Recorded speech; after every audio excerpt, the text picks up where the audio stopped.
Hello दोस्तों। तो कैसे हो आप लोग? चलो, आज का सेशन शुरू करते हैं। तो लास्ट क्लास में हम लोग क्वाड्रेटिक इक्वेशन का थ्योरी वाला पार्ट पूरा कंप्लीट किए थे, है ना?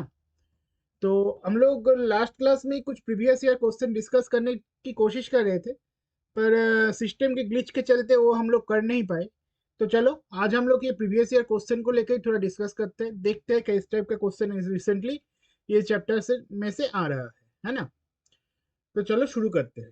देखो, ये क्वेश्चन 2024 में आया था। जैसे कि तुम खुद देख ही पा रहे हो। अब कहाँ पे आया था, दिल्ली में आया था कि आउटसाइड दिल्ली में आया था कि फॉरेन में आया था, उतना सब मुझे मालूम नहीं। बस मैं वेबसाइट से निकाला। इसको देखो, क्वाड्रेटिक इक्वेशन का ही तो क्वेश्चन है, तो इसको ही हम लोग सॉल्व करते हैं। देखो, तो इस क्वेश्चन में क्या बोला है? In a flight of 2800 kilometre an aircraft was slowed down due to bad weather. ठीक। तो मेरा टोटल डिस्टेंस है 2800 kilometre and aircraft slow down due to bad weather. ठीक है। Its average speed is reduce by 100 kilometre per hour and by doing so the time of flight increase by 30 minutes. ठीक। Find the original duration of the flight. तो क्या हुआ है? मेरा एक plane इधर से इधर तक जा रहा है। क्वेश्चन को अच्छी तरह से समझो। इधर से इधर तक जा रहा है, मान लेते हैं कि डिस्टेंस है मेरा डी। ठीक है। उसका एक्चुअल वेलोसिटी है मेरा भी, और उसका टाइम लग रहा था टी। ठीक है। अब बैड वेदर के चलते हुए उसका क्या हो गया, स्पीड रिड्यूस हो गया 100 किलोमीटर पर आवर। तो ये जो भी है ये भी किलोमीटर पर आवर पे इसका यूनिट होगा। और उससे क्या हो गया, इसका टाइम जो है टी प्लस 30 मिनट्स एक्स्ट्रा हो गया। इसको हम लोग क्या करते हैं, टी पॉइंट 5 आवर्स एक्स्ट्रा कर लेते हैं। ठीक है। इसको आवर ले लेते हैं। तो इसी हिसाब से हम लोग चलेंगे। अब देखो, इस क्वेश्चन को सॉल्व करने के लिए हम लोग क्या कर सकते हैं? हम लोगों के पास दो ऑप्शन है। एक हम लोग को हो सकता है कि equation, linear equation of two variable form करें। नहीं तो एक फॉर्म कर सकते हैं कि क्वाड्रेटिक इक्वेशन। अभी देखा गया है कि इस टाइप का जो प्रॉब्लम है ना, इसको अगर हम लोग क्वाड्रेटिक इक्वेशन में फॉर्म करेंगे ना, तो जल्दी सॉल्व होने का चांसेस होता है। Linear equation of two variable form करने में क्या होगा ना, तुम्हारा हो सकता है कि इसका कोई वेरिएबल में तुम फंस गए, बार बार कैलकुलेट करना पड़े, रिकैलकुलेट करना पड़े। इससे बेटर है कि हम लोग एक काम करते हैं, इसको क्वाड्रेटिक इक्वेशन फॉर्म में चलाते हैं। तो देखो, तो हम लोग को एक क्वाड्रेटिक इक्वेशन फॉर्म करना होगा। हम लोग क्या करते हैं, ये सब तो हम लोग पकड़ लिए। भी किलोमीटर पर आवर, के एम पी एच। ठीक है। तो इनिशियली इसका टाइम कितना लगना चाहिए था? 2800 डिवाइडेड बाई भी आवर। ठीक। अब देखो, उसका एक्चुअल अभी स्लो डाउन की वजह से उसका टाइम कितना लग रहा है? 2800 डिवाइडेड बाई भी माइनस 100 आवर। ठीक है। तो क्या हो रहा है ना, ये टाइम ज्यादा है, ये टाइम ज्यादा है ना? और ये दोनों टाइम का डिफरेंस है 0.5 आवर्स। तो इसको अगर हम लोग इस तरीके से लिखे, देखो तो इस तरीके से हम लोग लिख पाते हैं कि नहीं? 2800 डिवाइडेड बाई भी माइनस 100 माइनस 2800 डिवाइडेड बाई भी इज इक्वल टू 0.5, मतलब 1/2। इस तरीके से लिख पाएंगे? ठीक है। तो ये हो गया मेरा क्वाड्रेटिक इक्वेशन। अब तुम बोलोगे कि सर ये क्वाड्रेटिक इक्वेशन कहाँ आया? एक बार ध्यान से देखो, इसमें क्वाड्रेटिक इक्वेशन ही फॉर्म करेगा। तो मैं जो करूंगा कि मैं इक्वेशन तुम लोगों को समझा के फॉर्म करवा दिया। अब इसको सॉल्व करने का जिम्मेदारी तुम लोगों को है। तुम लोग इसको सॉल्व करो और मुझसे आंसर शेयर करो। देखो उसके बाद अगर मैच कर जाता है, मैच कर रहा है कि नहीं। ठीक है। तो उससे तुम लोगों का आइडिया भी बनेगा। अभी चलते हैं सेकंड क्वेश्चन की तरफ। तो अभी ये वाला क्वेश्चन देखो। ये वाला क्वेश्चन में क्या बोला है? The denominator of a fraction is one more than twice the numerator. ठीक। if the sum of the fraction and its reciprocal is 2 216/21, find the fraction. ठीक है, तो इसको हम लोग कैसे एक्सप्रेशन देंगे, मैथमेटिकल एक्सप्रेशन। मान लेते हैं कि इसका जो न्यूमरेटर है, न्यूमरेटर बोला है, डिनोमिनेटर बोला है कि twice one more than twice the numerator. ठीक है, तो न्यूमरेटर को हम लोग एक्स पकड़ लेते हैं, तो इसका डिनोमिनेटर क्या आएगा, 2x प्लस 1। ठीक है, तो उसके बाद क्या बोला है, द सम, इसका बोला है कि इसका इसका और इसका रेसिप्रोकल का सम ये होगा, है ना। इसको बोला है ये वैल्यू, सॉरी,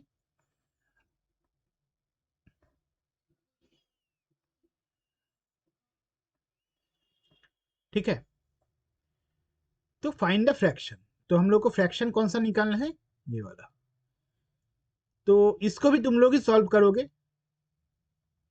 कैसे फॉर्म होता है क्वाड्रेटिक इक्वेशन, ये मैं तुम लोगों के लिए दिखा दे रहा हूँ। ठीक है, अब ये मत बोलना कि इसको हम मुझे सॉल्व करना है, कि इतना कैलकुलेशन मुझसे अभी नहीं हो पाएगा, है ना। तो तुम लोग सॉल्व करोगे, मुझे आंसर शेयर करो, आंसर हम लोग मैच कर लेंगे। और बाय द वे, ये कोई भी बुक में तुम लोग को मिल जाएगा, ये जो क्वेश्चन है इसका आंसर क्या हो सकता है एक्चुअल में, ये तुम लोग को मिल जाएगा। तो चलो और एक टाइप का हम लोग क्वेश्चन देखते हैं।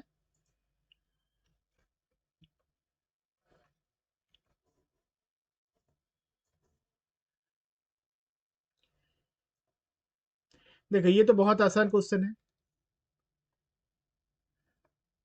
Find the sum and product of the roots of the quadratic equation, ये वाला। तो इसको कैसे सॉल्व करोगे, ये कितने मार्क का होगा, ये 2 मार्क का होगा। तो इसके लिए ये जो sum and product of the roots, इसका फॉर्मेशन हम लोग कैसे किए थे, जिसको हम लोग ऐसे लिखते हैं ना, alpha plus beta x plus alpha beta, और मेरे एक्सप्रेशन क्या दिया गया है, 2x² minus 9x plus 4 is equal to 0। ठीक है, तो इसको ऐसे तरीके से लिखेंगे, 9/2x plus 2 is equal to 0। ठीक है, अभी ये दोनों में कंपेयर करो। ये तो हम लोग बहुत बार देखे ना, इस टाइप का बहुत बार बहुत सारा क्वेश्चन हम लोग सॉल्व किए थे, ठीक ना। इसको कंपेयर करने के बाद क्या आ रहा है, सम ऑफ रूट्स क्या आ रहा है मेरा, 9/2, और प्रोडक्ट ऑफ रूट्स ये क्या आ रहा है, 2। इसका आंसर चेक कर लेना, ठीक है कि नहीं। ठीक है, नेक्स्ट क्वेश्चन चलते हैं।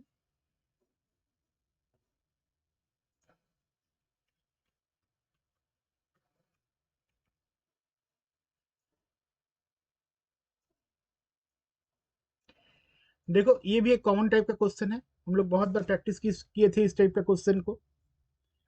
इसमें कौन क्या बोल रहा है, find the value of p for which one root of the quadratic equation px² minus 14x plus 8 is 6 times the other. ठीक है, तो इसको कैसे सॉल्व करोगे, देखो इक्वेशन क्या दिया गया है, px² minus 14x plus 8 is equal to 0। और स्टैंडर्ड फॉर्म क्या है क्वाड्रेटिक इक्वेशन का, x² minus alpha beta x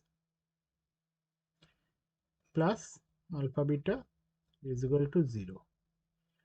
तो दोनों इक्वेशन कंपेयर करके अल्फा प्लस बीटा क्या आ रहा है मेरा, 14/p। ठीक ना, और अल्फा बीटा क्या आ रहा है, 8/p। ठीक, अब देखो मैं मान के चल रहा हूं कि मेरा एक रूट है अल्फा, दूसरा रूट है 6 अल्फा, चलेगा ना? चलो, तो उसके बाद और क्या? तो alpha plus 6 alpha is equal to 14/p, एक हो गया, और alpha into 6 alpha is equal to 8/p। ठीक, सॉल्व करती है दोनों को, देखो। तो 7 alpha is equal to 14/p, इधर 6 alpha square is equal to 8/p।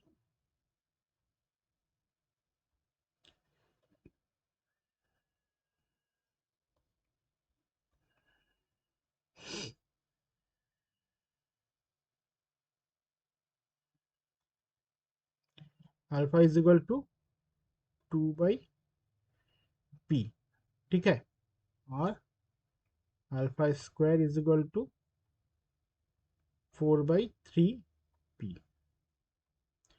इधर से हम लोग p का वैल्यू सॉल्व कर पाएंगे, ये अल्फा का वैल्यू इधर रिप्लेस कर देते हैं, तो क्या आ जाएगा? 4/p square is equal to 4/3p। ये 4 तो आउट हो गया, तो क्या आ रहा है? देखो, p square is equal to 3p। तो इसको अगर सॉल्व करोगे तो p का वैल्यू आएगा 0, नहीं तो 3। अब p का वैल्यू 0 तो एक्सेप्टेबल नहीं है, काहे एक्सेप्टेबल नहीं है?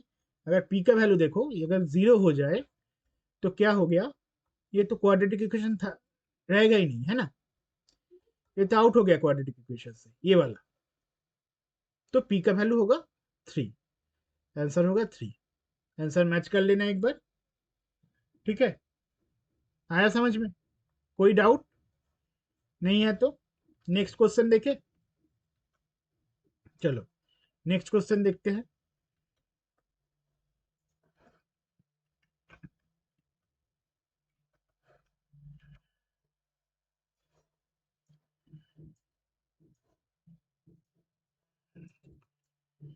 The least positive value of k for which the quadratic equation 2x square plus kx plus 4 has rational roots।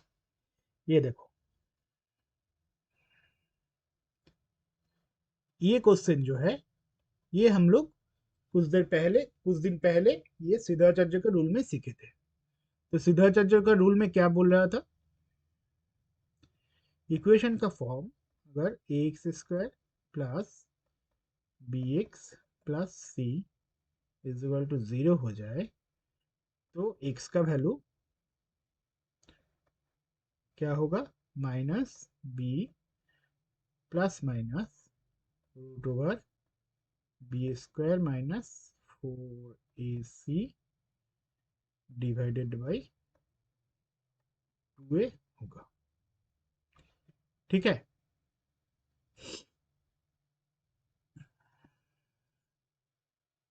देखो, अब रैशनल रूट के लिए क्या होगा? ये जो वैल्यू है, ये मेरा जो वैल्यू है, इसको ग्रेटर देन 0 होना है, greater than is equal to 0 होना है, ठीक है? तो इसको हम लोग क्या नाम दिए थे? ये जो वैल्यू है बी स्क्वायर माइनस 4ac, ये जो वैल्यू है इसको हम लोग क्या नाम दिए थे? डी। तो इसको हम लोग क्या बोलते थे? डिस्क्रिमिनेंट, ठीक है?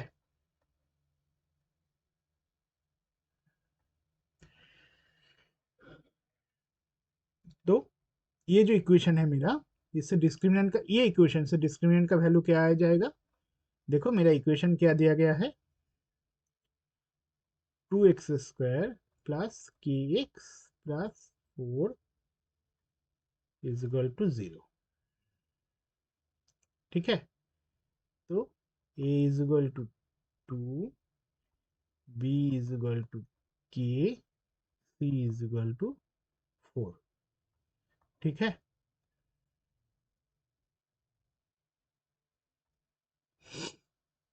तो इससे निकालो इसका वैल्यू, के स्क्वायर माइनस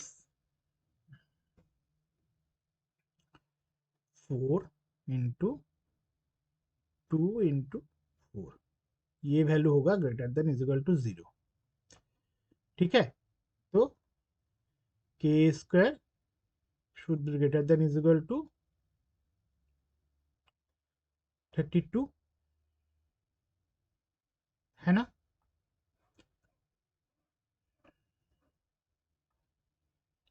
तो k should be greater than plus minus कितना होगा 4√2। ठीक, अभी के का वैल्यू लिस्ट वैल्यू क्या हो सकता है, लिस्ट वैल्यू के is equal two plus minus 4√2 ही हो सकता है ना। इसके ऊपर तो जा ही सकता है, इसके नीचे नहीं जा सकता। ठीक है, तो लिस्ट पॉजिटिव वैल्यू क्या बोला है मेरा, ये वाला होगा ऑप्शन में। ठीक है, आया समझ में, कोई डाउट नहीं है तो चलो नेक्स्ट क्वेश्चन देखते हैं।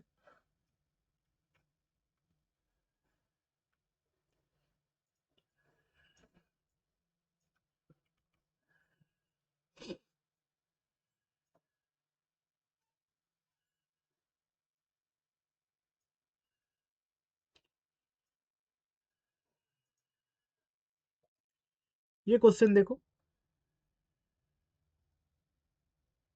इसमें क्या बोल रहा है, find the discriminant of the quadratic equation, ये वाला, and hence comment on the nature of the roots of the equation. तो मेरा इक्वेशन क्या दिया गया है, 4x² minus 5 is equal to 0। अब देखो, डिस्क्रिमिनेंट तो डिस्क्रिमिनेंट निकालने की जरूरत, मतलब बोला है इसलिए जरूरत है, नहीं तो हम लोग इसको क्या डायरेक्टली सॉल्व कर पाते थे। तो हम लोग ऐसे नहीं कर पाएंगे, क्योंकि इसे मुझे डिस्क्रिमिनेंट निकाल के ही जाना है।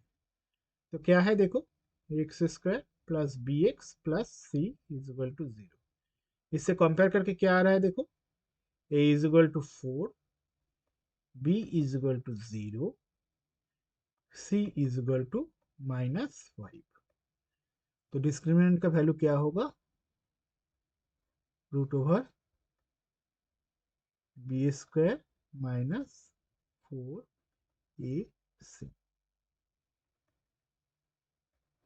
तो इसका वैल्यू क्या हो रहा है, b का वैल्यू क्या है 0 माइनस 4, a का वैल्यू क्या है 4 इंटू -5। तो इसका वैल्यू क्या है √80।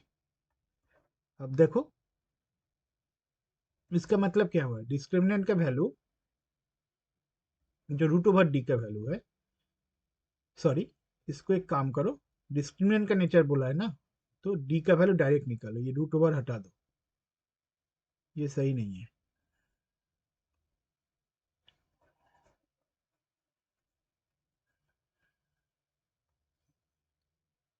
d का वैल्यू क्या आ रहा है, b² minus 4ac, 0 minus 4 into 5। इसका वैल्यू क्या आ रहा है 80। तो डिस्क्रिमिनेंट क्या है, ग्रेटर देन 0। तो रूट का वैल्यू क्या होगा, रूट्स हो जाएगा मेरा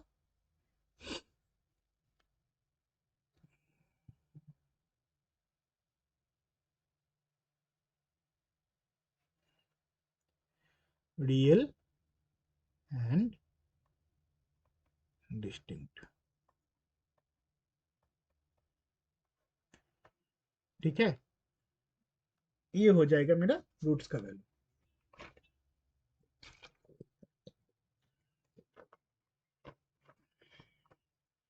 आया समझ में, ठीक है, कोई डाउट नहीं है तो चलो नेक्स्ट क्वेश्चन देखते हैं। ठीक है, अभी नेक्स्ट क्वेश्चन देखते हैं, इसके बाद मैं क्या करूंगा ना, कुछ क्वेश्चन तुम लोगों के लिए मैं छोड़ दूंगा, उसको तुम लोग खुद से सॉल्व करोगे।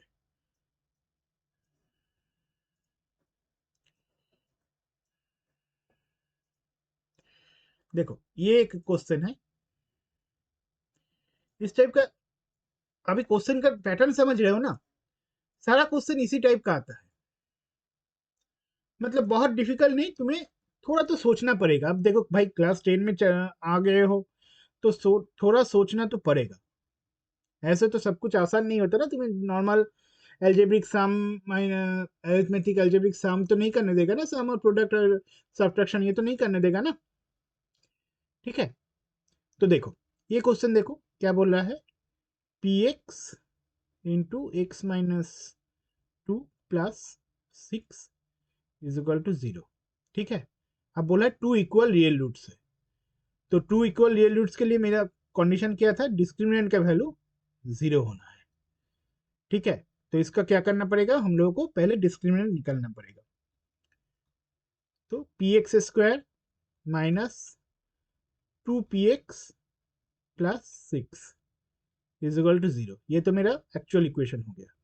अब देखो, a x square plus b x plus c, ये तो मेरा हो गया मॉडल इक्वेशन।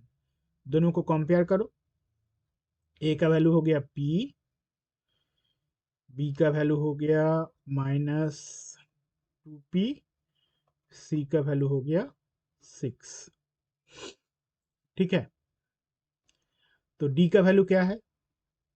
बोलो भाई। B square minus 4ac। ठीक, तेरे से बी का वैल्यू क्या हो गया? 4p square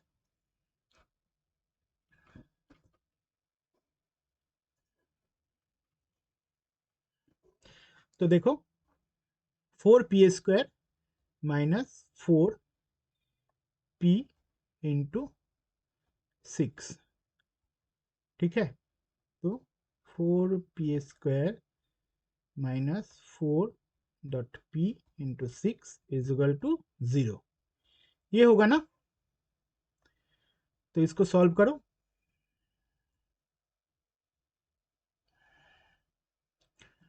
p square minus 6p is equal to 0।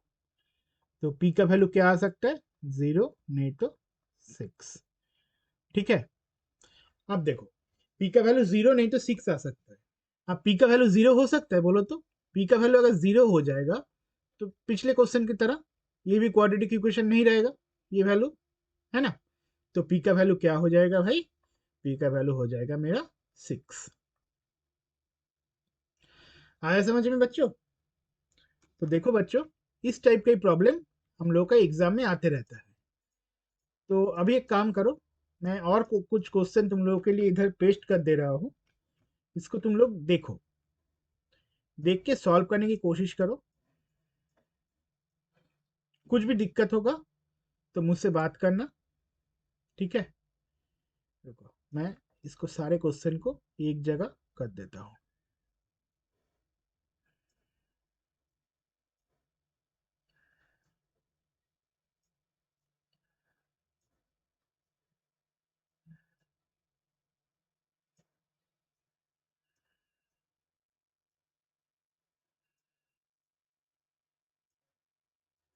कोई क्वेश्चन में डाउट है तो मुझसे बात करना।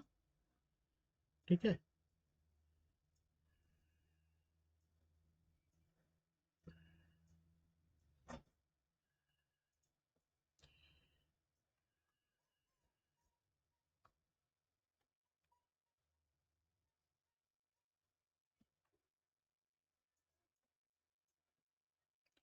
देखो ये सारा है तुम्हारा क्वेश्चन।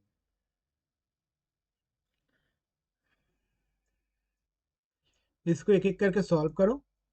कुछ डाउट आए तो कांटेक्ट करो मुझसे, हम लोग कोशिश करेंगे सॉल्व करने का। ठीक है, तो आज का क्लास मैं इधर ही ख़त्म करता हूँ। नेक्स्ट क्लास में हम लोग फिर से मिलेंगे, एक नया चैप्टर जो है अरिथमेटिक प्रोग्रेशन। ये तुम लोगों का एकदम बिल्कुल नया चैप्टर होगा। नए तरीके से क्वेश्चन आएगा इसमें। इसको हम लोग बहुत अच्छी तरह से सीखेंगे और टाइम लेके सीखेंगे। ठीक है, आज के लिए इतना ही। Thank you.